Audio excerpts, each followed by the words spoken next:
This is the Digital Agency Insiders Podcast. Inside, you'll learn how to build, grow, and scale your digital marketing agency, all from the comfort of your favorite coffee shop. Let's get started with the show. Everybody, and welcome again to another episode of Digital Agency Insiders Podcast. This is the podcast that gives you a little inside look into how successful digital agencies have started and grown their digital agencies. So my name's Tabitha Thomas. I'm your host. And if this is your first time listening to the podcast, can I encourage you to go and hit that subscribe button as we release brand new episodes each and every Tuesday with a brand new agency owner. So today I have with me Sean Houchins. Sean is the owner of Social Media Pros based in Springfield, Ohio. It's a full service social media and marketing company specializing in helping small business owners, giving them a world-class image online, which appeals to their target audience for more traffic. Sean, welcome to the show. Thank you for having me. I appreciate it. Super excited to talk with you because I'm a fellow Midwesterner. I love it. I'm in Missouri, so we're not too far away from each other. Yeah, for sure. Yeah. So the number one question that I always start every podcast off with, so if you guys are subscribed and you listen, this is the same question every time. The first one right out the gate is, what made you decide to start a digital marketing agency? Like, did you always know that you wanted to be an entrepreneur, or was that something that kind of surprised you and there was things that took you down that path and made you make that decision? No, that's a really good question. So I always knew that I wanted to be an entrepreneur, and, ironically enough, I feel like this is pretty common for a lot of entrepreneurs. This might be common for you, but have tried several businesses up until this point. At least that's how it was for me. I'd done tons of things, and I'd run a few different businesses, and I'd actually been working for another company. And I had done some social media and marketing stuff on small scale, especially around like video and photography and things like that. And I actually had a friend of mine who owned a restaurant, and he asked for my help with a lot of the stuff. I was like, yeah, that's not a problem. And so I just kind of helped him out. And over the course of about 6 or 7 months, he was having a huge impact to his business. I mean, his revenue was up like 200% in like 6 months. It was crazy. And I kind of started to see that. I was like, well, that's kind of crazy because, I felt like I was just kind of providing him some stuff that I just inherently already knew. And so when I started to kind of investigate other businesses in my local area, I slowly realized that there was a huge opportunity for small business owners who weren't utilizing specifically Facebook properly. And it's a free platform that, just if you do the right things, it can really impact your business. And so I slowly started reaching out to businesses, word of mouth. And then I kind of transitioned from doing this part-time into full-time kind of as business grew. That's incredible. And if you're like me, on your small towns, all these businesses that were not using Facebook, they were probably still doing the old school radio ads, newspaper ads, things like that. So when you come at them with, hey, Facebook's kind of free. Yeah. There's things you can be doing. Yeah. Are their minds like blown away? And for people like us, it's kind of a no-brainer because, I've always hear like a lot of price objections. Especially from like dealerships, and they'll say, oh, like we can't afford that. And then you ask them how much they're spending in billboards, radio ads, and like Auto Trader, and come to find out it's like you would charge a third or a quarter of what that is and provide them so much more value. So, most small businesses are putting money into advertising. A lot of like smaller towns, they haven't seen the value in it. Mm-hmm. So very true. So you pride yourself on being a small business champion, providing clients with, world-class digital marketing solutions, but what tools do you use in your company to make those things happen? Yeah, sure. So a lot of what we do is we try to stay around the content creation, a lot of organic stuff, some Facebook advertising, obviously that's important. One of the things that I've realized, so I've only actually been in business for about 7 or 8 months. One of the things I realized was that some businesses can get away with 100% organic growth. Some businesses have to use all paid advertising. So it kind of depends. So for like the customers we try to grow organically, we do a lot of stuff around recording. So we film with like DSLRs, we use lights, we record or edit in Adobe Premiere. We do a lot of Facebook Live events, things of that nature. But from the software side of things, most of what we use is just Facebook and the business manager within Facebook. Of course, like there's analytics softwares that like we use. Icona Square. I don't know if you've ever heard of that. It's one. Yeah, No, it's that's actually new. no. It is. I really like it. It's a little pricey, but I think that the value is there. It's more for data analytics, but outside of that, there's no really CRMs or anything that we've started using. So pretty much just Facebook. I like it. I like it. So what made you go the route of photography and video, doing that kind of stuff? Did you always have a passion for that kind of thing, or is that something you just kind of picked up along the way? So ironically enough, I didn't. I spent years and years ago, I worked for Best Buy, and I ended up getting a sales manager position in a department where they sold cameras and things like that. Knew nothing about cameras. And so they give you a camera and they send you off to learn about it. I was like, this is really cool. And I really enjoyed a lot of it. And then once I had the equipment for like friends and family, I would like shoot small videos and photography. And I did it all free just because I actually enjoyed doing it. Mm-hmm. And kind of once I kind of honed that skill, and I really enjoyed it, that's when I kind of started to realize, I was implementing it with my first client, and I was like, this is something, hitting the record button is the most impactful thing you can do for your business on Facebook. There's a difference between texting out what your deal of the week is and then shooting a small 10-second video about it. I mean, it's huge. So I love video specifically. I like it. I like it. I've got a background in that kind of stuff, so that makes me super excited. So you mentioned that you're brand new. This is a whole new business for you. You're just starting out. So you're probably going after all kinds of people. So is there a particular niche that you're focused on, or are you just looking to help any small business right now? It's a really good question. I think that it's important that a lot of agencies do have a niche. We don't, because we're new, right? So like in order to stay in business, we kind of have to take what we can get. But I'm not really in a growth stage at the moment. I have about 2 other people that work for me, and we have probably about 10 or 11 clients. It's kind of at that overwhelming point though. So like we're trying to figure out some things to be more effective. Because like we're doing some things that are working, some things that aren't working. And so I scaled back a lot of the advertising I was doing for the social media pros. Obviously, if somebody reaches out to me and says, hey, we heard really good stuff, that's a different story. But we're trying to figure out some of the things to be more efficient in order to scale. But yeah, all of the clients we have, it's everything. Restaurants, dealerships, contractors, it's realtors. So it's a little bit of everything, but I would like to eventually kind of niche down.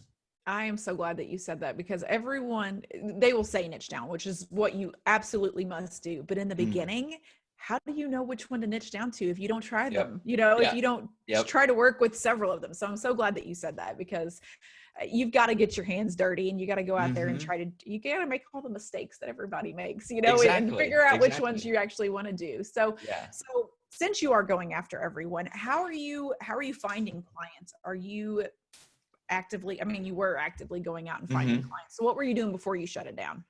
I'll be honest. So I had tried to reach out to business owners that I didn't know. No luck at all. And I come from a sales. How were you doing that? Just phone calls or?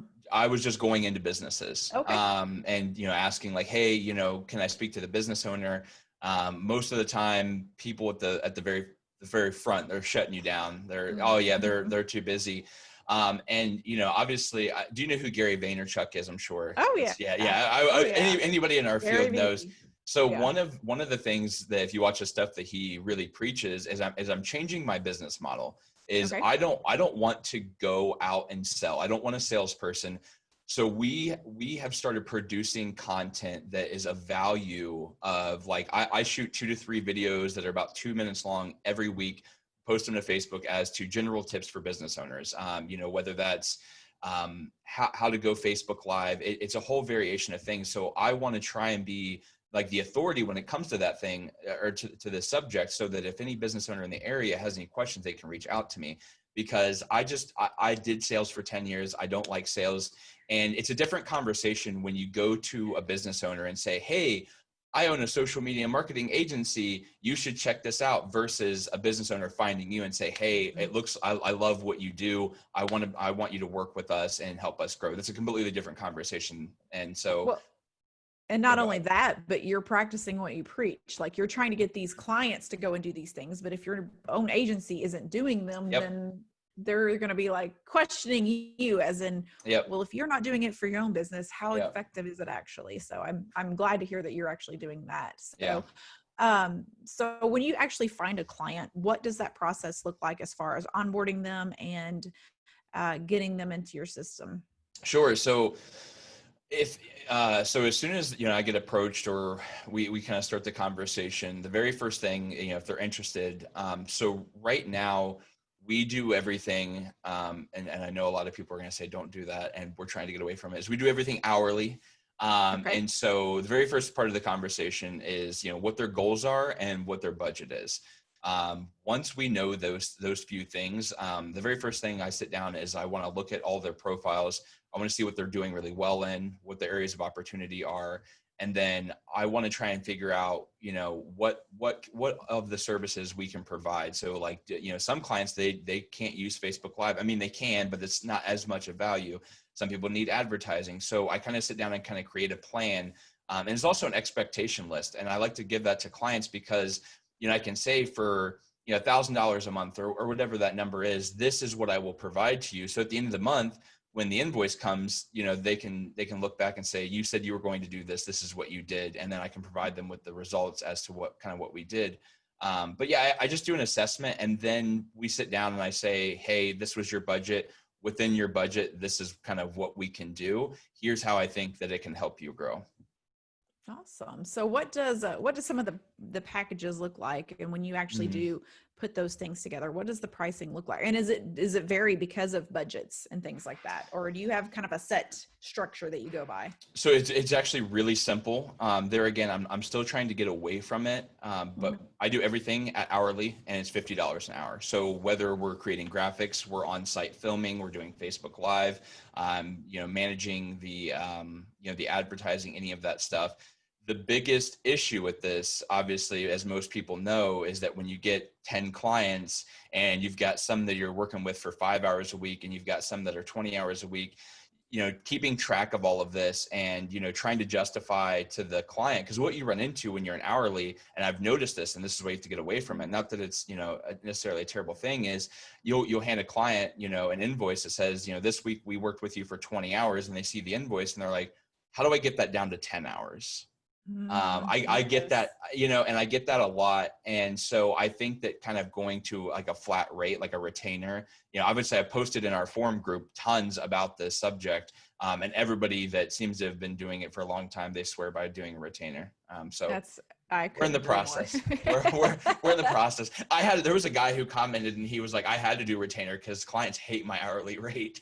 Yeah, that's very true. Very true. And the way to do that is just start with the next new client that you get in, just start there. That from that point forward, it's retainers. Yeah. Cause that's going to be a tough conversation to clients that are on hourly, is to say, hey, we're switching off of that. That's going to be a really tough conversation, but it's just one that's going to have to be had here soon. So just start with the new ones that come in, and then once you get that process down and figure those out, then you go after the older ones that have still established. Be like, listen, we're changing our pricing structure, and this is what it looks like. Right. And this is how it benefits you. Yeah. I don't want to make any of the clients mad before I get new ones. So no, I don't blame you whatsoever. So it seems like you really do love to see small businesses thrive. Do you think the amount of care you put into your work at Social Media Pros is your greatest asset, or do you have other things that you feel like is your greatest asset? I'm not a marketing genius by any stretch. I'm a firm believer of hiring people who are an expert in their field. And I'm kind of getting to the point. So like, I just brought on a graphic designer. I do graphic design. It's not the best graphic design. I do video production and video editing. There's definitely people who do it way better than me. What I really enjoy doing is finding people who are super passionate about something and are very good about something and aren't using that skill. Like, a graphic designer who's working a 9-to-5 job, who is not doing that and is actually really good and very passionate about it.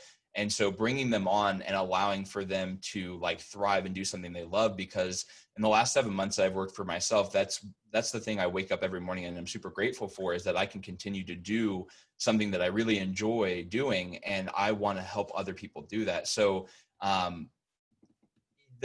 as far as like the care that I'm putting into everything, it was kind of a difficult question, I suppose. I don't know how to answer it. I guess yes. I guess yes. Like I think so. You can't trade passion for anything, not No, anything. nope. So being a brand new business owner, what would you say has been the biggest struggle with starting a digital agency? The biggest struggle is probably kind of what I touched on, is finding a process, is trying 10 different things and seeing what's working, what's not. Building efficiency. I mean, that's the biggest reason why I'm not in a growth stage at the moment, is because we can't really grow at the current moment because we just don't have our efficiency in place. We're doing really well with the clients we have, but there are definitely some processes that need to be refined and become more efficient at before we can take on more clients. And that is the unfortunate truth, is like, we could probably go out and get 3 new clients this week, but that, we need to fix some things. And so that sucks, right? Like we can make more money, we can hire more people, but we have to figure some things out. And so that was one of the unseen circumstances that I started to run into. And I realized that a few months ago. I was like, as we continue to grow, there's some stuff that we're kind of doing that's taking too much time and it's not really efficient. And so this is going to be an issue.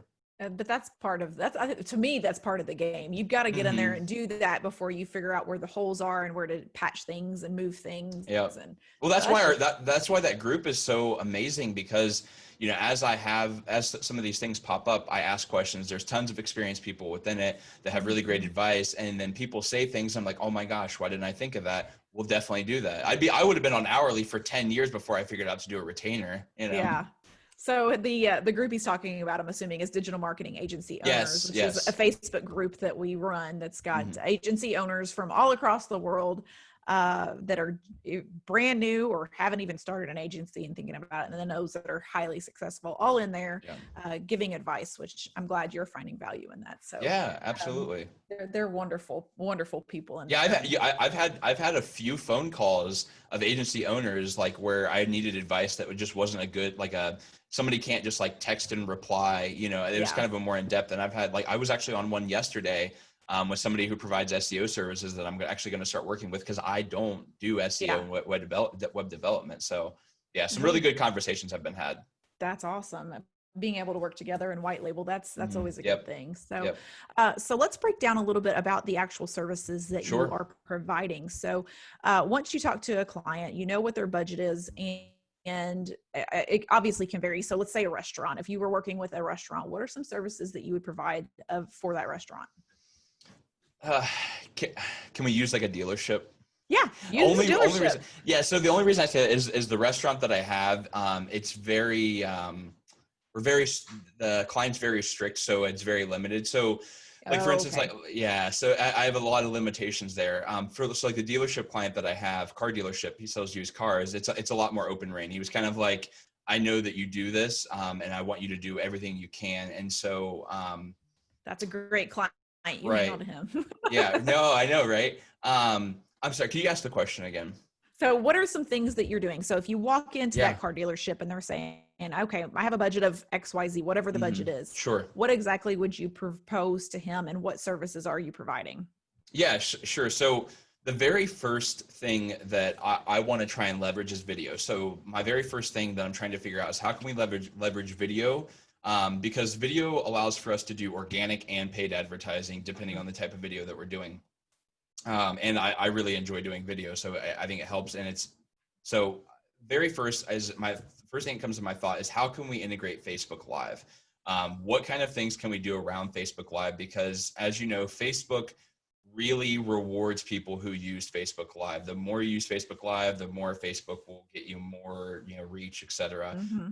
Not to mention you can, take down the video, you can take out excerpts and create more content from it. I mean, it's just huge. Exactly. So that's the very first thing. I want to try and figure out how I can implement Facebook Live. The second is around the product or service that they sell. how can we create promotional content? So for a dealership, for instance, one of the things that we kind of started doing was every week, if they have a vehicle that they've been sitting on for a while and they haven't been able to move, what we do is we will create a graphic at the beginning of the week, and it'll be the deal of the week graphic.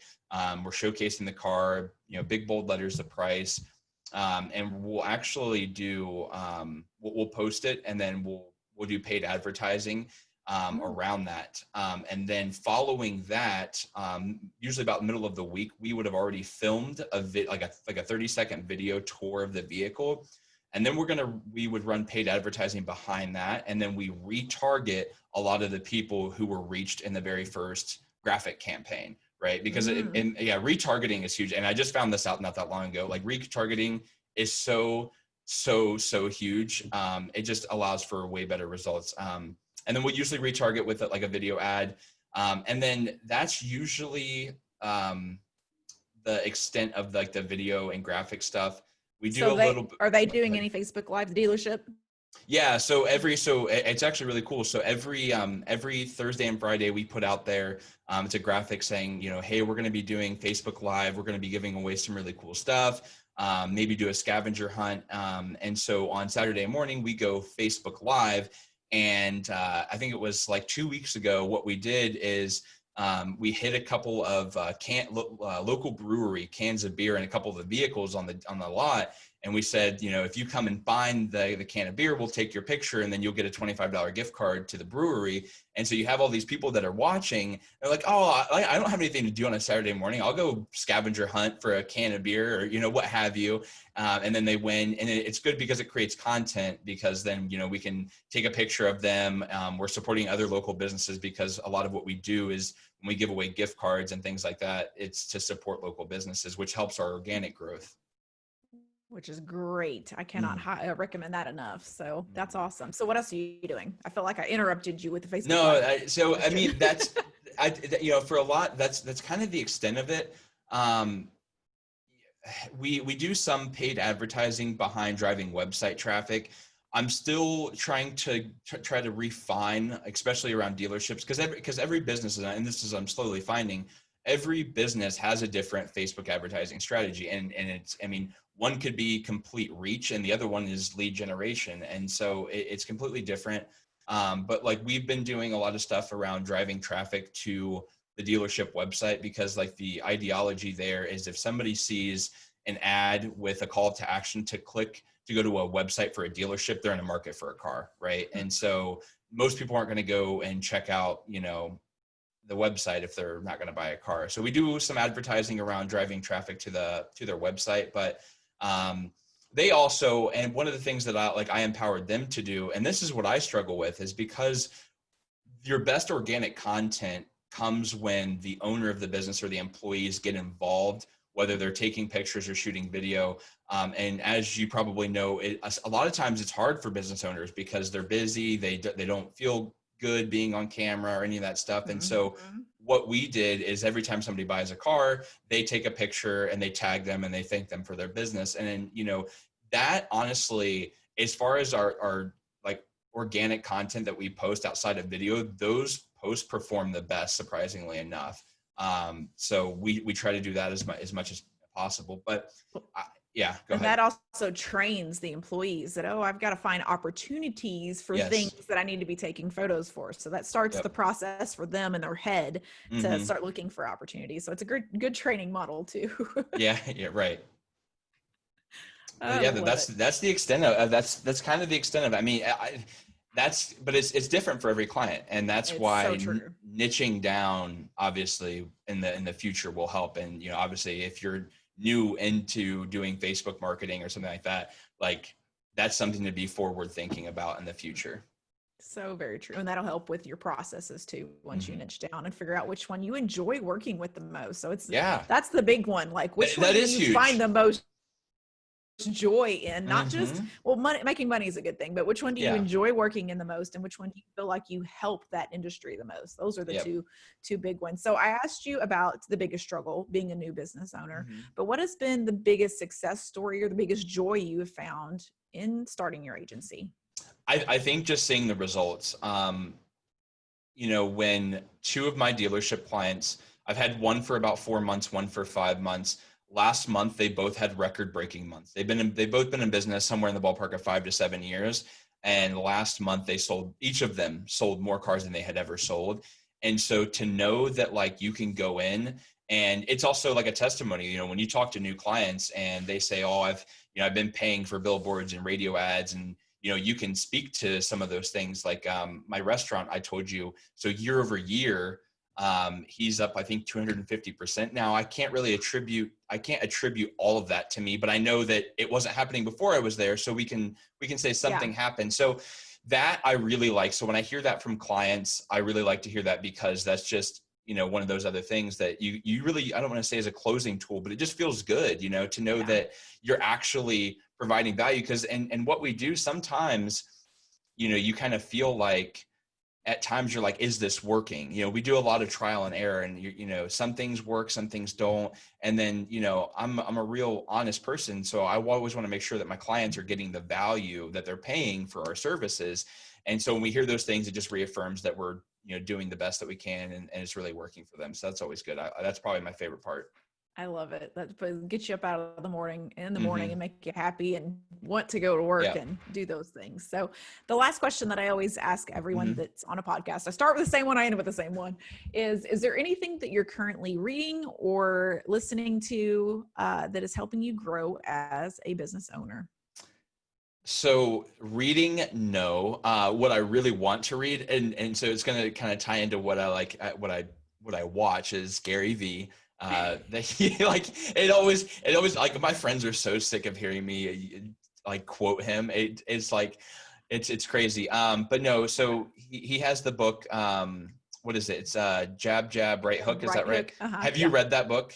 I have not. Oh, okay. So I was at Books and Co. last weekend, and I almost bought it. The problem is on top of not having time and trying to like figure out efficiency in my business, like when am I going to have time to like read a whole, book? I should, but I've got a stack in front of me that I haven't even touched yet. So yeah, see, and that's my problem. I always go and I go to the bookstore. I'm like, oh, that looks like a great book. And I buy it. I read like 10 pages and I like run out of time, and then I buy a new book. And so it's just an endless thing. But no, I honestly, in the mornings, when I'm working, I have 2 monitors set up. I usually will have Gary Vee talking about something up, because it keeps me on track. It's he's realistically, and he says this even, that he says a lot of the same things over and over and over again. But when you hear a lot of those things over and over and over again, especially while you're working, doing this, a similar field of work, it just really helps me stay engaged, and it helps me stay fresh with ideas and things like that. He's just super inspirational. Very much so. So I know if I ever got to interview Gary Vee, that my question for him would be like, how the heck do you have the amount of time that you do to make all the content that you do? Because it seems like, holy moly, how does he get anything else done besides content? And maybe he does. No, so it's, I think that's a really good point. And, I kind of forward thought. So like, obviously trying to mimic what he does, because obviously he's super successful around content creation specifically, is he has somebody who follows him around and has them on, payroll. And I thought like that. I was D-Rock. like, well, like, yeah, exactly. Like I would love to get to a position, because I mean, essentially all he's doing is he sits down, D-Rock hits the record button, and then Gary Vee walks out of the room, and then, they cut it into 10, 12 different pieces of content. Like that's so if you could imagine probably what he's paying him for the amount of content that's being created, like, oh, it's insane. Yeah. It's such a good business model. So I was curious, what would you ask him if you could interview him? What would be your question? That's a really good question. If I could interview him, I don't know. I feel like everything that I would ask him, I'd already know, because I watch so much of his content. That's when he's getting good content out there. Yeah, right. Like, I guess what I would tell him is that I feel like I'm almost envious of the level of energy that he has all of the time. So I don't know if it's really a question. I feel like everything, because it definitely wouldn't be SMMA related, because I'm already going to know what he's going to say. But if I didn't, I would probably say, how did you how did you take a company and start a company from scratch and build it to, a $200 million, dollar business? What was happening in the first year of business? Like, what were you actually doing as an agency owner? Because that's what I'm more curious about. Because him now, where he's at now, obviously he's not he's not doing everything. He does a little of everything. But I would be really curious as to like what a day in the life of what he was doing his first 6 months in business doing social media marketing. I'd be really curious, because that's something I feel like I've never heard that side of it. Good question. Yeah. Yeah. Well, with anybody with an agency like that, like, yeah, a lot of footwork. Yeah. Right. I feel like when we started ours, it was a lot of footwork, a lot of talking. So, yeah. All right. Well, Sean, thank you so much for being on the podcast. I enjoyed getting to know you and learning about your agency. And we'll see you guys next Tuesday. You've been listening to the Digital Agency Insiders Podcast. For more tutorials on growing your digital marketing agency, make sure to visit digitalagencyinsiders.com.